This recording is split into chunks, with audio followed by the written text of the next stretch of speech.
The rules said, "Do not slow down in front of the greenhouse on the last block of Route 7. I slowed down. I am writing this from my kitchen table at 6:14 in the morning with every light on in my apartment and the front door locked and chained. My hands have mostly stopped shaking. The coffee in front of me has gone cold because I keep forgetting it is there. I have been sitting here for 2 hours trying to figure out how to explain what I saw tonight, what I heard, what I understood, finally, about this job and this city and the route I've been running for the past 3 weeks. I do not think I am the same person who started this job. I'm not sure I ever was. If you find this, if someone at the depot finds this on my phone, or if Marcus reads it, or if by some chance the man who hired me sees this, I need you to know one thing before anything else. The bags were never garbage. I should explain how a 34-year-old man with 2 years of community college and a failed attempt at a logistics degree ends up on a garbage truck in New York City at 2 in the morning. The short version is money. The slightly longer version is that my landlord raised the rent in October, my girlfriend left in November, and by December I had exactly one job offer on the table. It came through a guy named Marcus Webb, a friend of a friend, someone I'd met twice at a barbecue in the Bronx and barely remembered. He called me out of nowhere on a Tuesday afternoon and said he had a route opening up.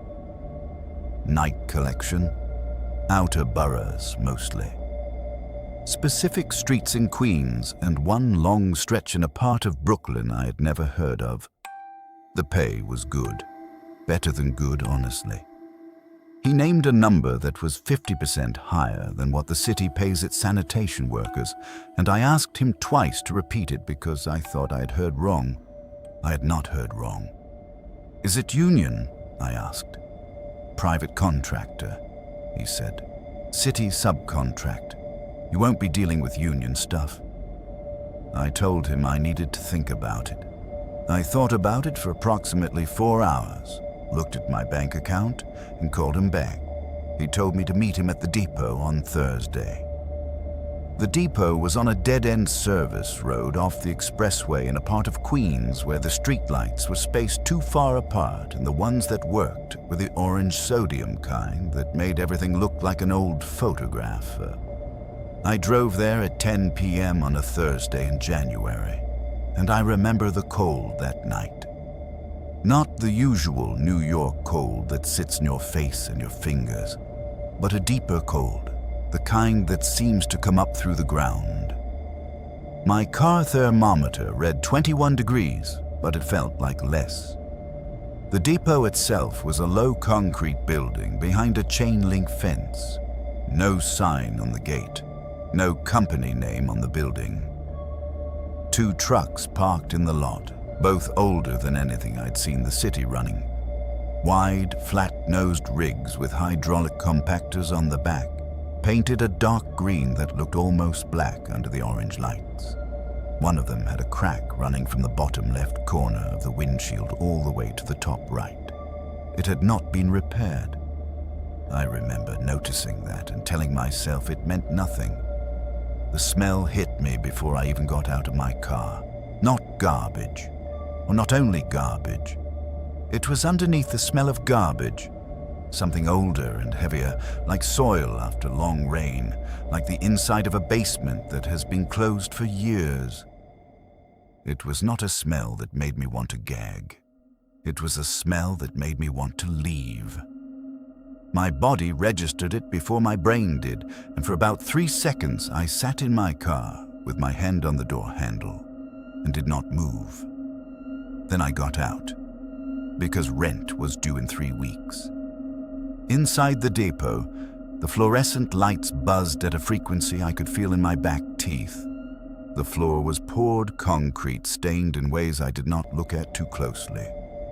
There was a pegboard on the wall with hooks, but most of the hooks were empty. A folding table, 2 plastic chairs, a coffee maker with a full pot that had clearly been sitting there for hours. The coffee had gone dark and thick, and I could smell it from across the room, bitter and overcooked. Marcus was there. He looked the same as I remembered. Wide shoulders, close-cut hair, the kind of man who always seems mildly tired but never actually exhausted. He shook my hand and handed me a high-visibility vest and a pair of heavy work gloves without saying anything first. "You start tonight," he said. "Tonight?" "Tonight. I'll ride the first hour with you. After that, you're on your own."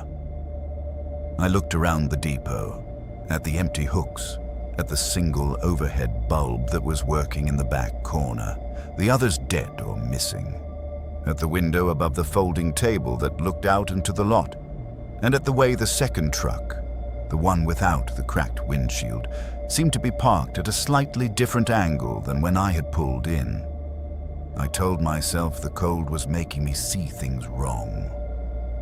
Marcus poured 2 cups of the burnt coffee and handed me one, and I drank it because I did not know what else to do with my hands. "One thing before we go," he said, and reached under the folding table and pulled out a single laminated card. He set it on the table between us and looked at me the way a man looks at you when he's about to say something he has said before. "The rules," he said. The card was standard laminate. The kind you get at an office supply store, the kind restaurants use for menus they do not want to reprint. It was yellowed slightly at the edges, which meant it was not new. Someone had used this card before me. More than one someone, probably. There were 5 rules printed in plain black text, no header, no company name, no explanation of what would happen if I broke them. Just the rules, numbered in a font that was slightly too small, as if whoever made it had wanted to fit more words than the space allowed. Marcus slid it across the table toward me and leaned back in his chair with his coffee. "Read them out loud," he said. I looked at him. "It helps them stick," he said, and his expression did not change at all. I picked up the card and read. Rule 1. Begin the route at exactly 1 a.m., not 12:58, not 1:02. If you're not moving by 1 a.m., wait until 2 a.m. and begin then. Do not begin at any other time. I looked up. Why does the start time matter? Scheduling, Marcus said. City logistics, other contractors on the road. That made a kind of sense. Barely. I kept reading. Rule 2. Collect everything that has been left at the designated stops. Do not leave bags behind. Do not examine the contents of any bag. Do not open any bag for any reason. That's standard, I said. Nobody wants to open garbage bags. Nobody does, Marcus agreed. He was watching me the way you watch someone read a contract. Patient, still, not giving anything away. Rule 3. If you see a person standing on the route between 2 a.m. and 4 a.m., do not make eye contact. Do not stop the truck. Do not acknowledge them in any way.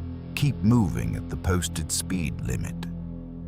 My mouth went slightly dry reading that one, not because it was overtly strange. New York has people on the street at all hours. That is simply true.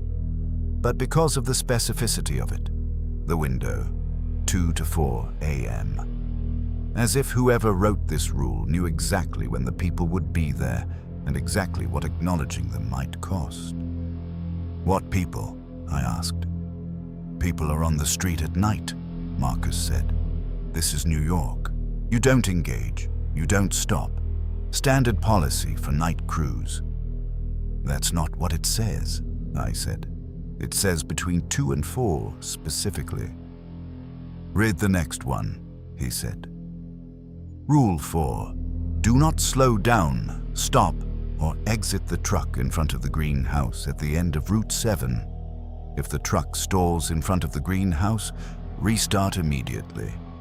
If you cannot restart within 90 seconds, call the depot number. Do not get out of the truck. I read this one twice, then a third time. What greenhouse? I asked. You'll know it when you see it, Marcus said. Only greenhouse on the block. What happens if I stop there? For the first time since I had sat down, Marcus looked away from me. He picked up his coffee cup, looked into it, set it back down. It was a small movement, but it landed wrong, like a man looking away from something he had decided not to explain. Nothing will happen, he said, if you follow the rule. That was the non-answer of a man who knew exactly what would happen. I looked at the card again. There was one more rule. Rule 5. At the end of the route, before returning the truck to the depot, check the compactor panel. If the green light is on, proceed normally. If the red light is on, do not compress. Park the truck. Call the depot number. Wait outside the vehicle. Do not look into the compactor. The room felt colder when I finished reading that one, which I know is not possible because the temperature had not changed. But that is the only way I can describe it. A settling, a weight. What does the red light mean? I asked. Marcus stood up and took both coffee cups to a small sink in the corner and rinsed them without answering. Then he turned around and looked at me with an expression that was almost, not quite, but almost apologetic. Every job has its procedures, he said. You follow the procedures, you collect the route, you bring the truck back. That's the whole job. There's nothing complicated about it. He handed me the laminated card. Keep that with you, he said. In your breast pocket, not the glove box. On you. I put it in my breast pocket. Do the rules change? I asked. I do not know why I asked that. Something about the yellowed edges of the card, maybe. Something about the empty hooks on the pegboard. Marcus looked at me for a long moment. They haven't yet, he said. He picked up his vest and nodded toward the door, and I followed him out into the 21-degree January night and told myself what I always told myself when something felt wrong, and I needed to keep moving anyway. Every job has strange rules. This is just a job.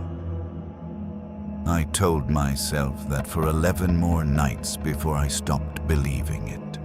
Rule 1. Begin the route at exactly 1 a.m., not 12:58, not 1:02. The first night Marcus rode with me, which meant the rule was easy to follow because he was watching the clock on the dashboard the entire time. He sat in the passenger seat with his arms folded and his eyes forward, and he did not talk much.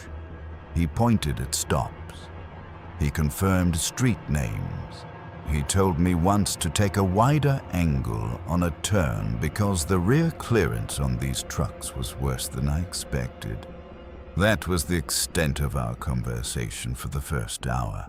At exactly 1 a.m. he had said, "Go," and I had pulled out of the depot lot, and that was that. But the second night I was alone. I arrived at the depot at 12:40 a.m., which I thought was responsible. Early. Prepared. I did my walk round on the truck, checked the mirrors, checked the compactor panel, green light, solid, no flicker, and climbed into the cab and started the engine and looked at the clock on the dashboard. 12:44 a.m. 16 minutes.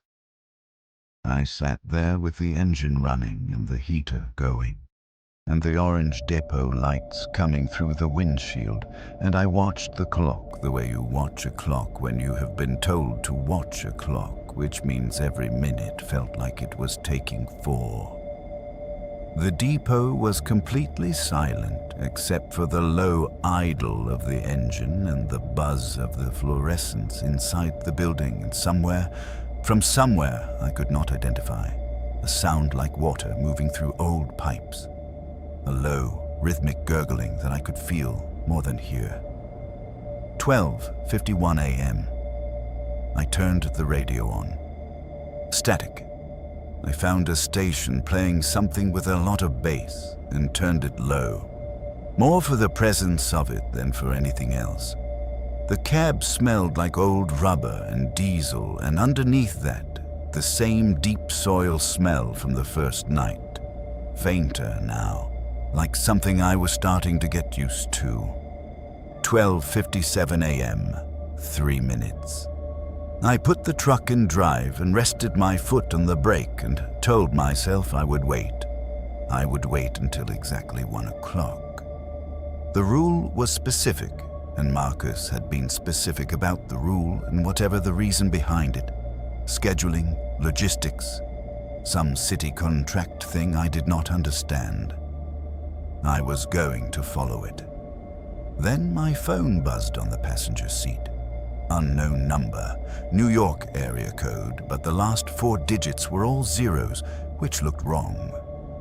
I stared at it for 2 rings and then picked up. Silence on the other end. Not the silence of a dead line. There was presence in it, the faint texture of an open connection, the sense of air on the other side. And underneath that, something I could not name immediately. A sound like breathing, but slower than breathing. Slower than anything breathes. "Hello?" I said. The sound continued. In, out, in. Measured and deep, like the sound of a building settling, like the sound of the earth itself doing something that earth does not do. 12:59 a.m. I watched the dashboard clock flip to 1 o'clock. The call ended. Not disconnected. Ended cleanly, like whoever was on the other end had been waiting for that exact moment and had gotten what they needed. I sat with the phone in my hand for about 5 seconds. Then I pulled out of the depot, because the rule said 1 a.m. and it was 1 a.m. and whatever that call was, the route was the route. The first 6 stops were unremarkable in the way that New York at 1 a.m. is unremarkable, which is to say strange but familiar, the strangeness being the exact texture of the city and not anything outside it.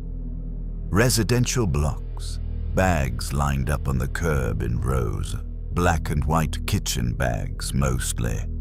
A few blue recycling bags, one stop with a broken recliner that someone had left with a handwritten note taped to it that said, "Please take this. It is haunted," in capital letters, which I chose to interpret as a joke and not as information. I developed a rhythm quickly. Pull up. Hazard lights on. Get out. Throw the bags in. Pull the lever. Move forward. The compactor worked smoothly, and the green light stayed solid on the panel every time I checked it, which I checked more often than I probably needed to. The cold was the main thing. Single digits, maybe lower, with the wind coming between buildings. The kind of cold that gets inside your collar and stays there no matter how you adjust the vest. I started keeping my stops short. Out of the cab, bags in, back in the cab, move, and that helped.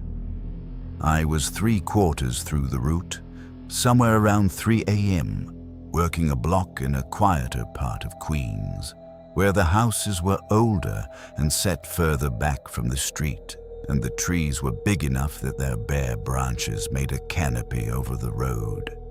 When I pulled up to a stop and got out and found the bags, 12 of them, which was wrong. The sheet Marcus had given me said 6 bags at this address. I looked at the house, dark, no lights, no movement behind the windows, and I looked at the bags. They were identical. Same brand, Same black plastic, same red drawstring, lined up in 2 neat rows of 6.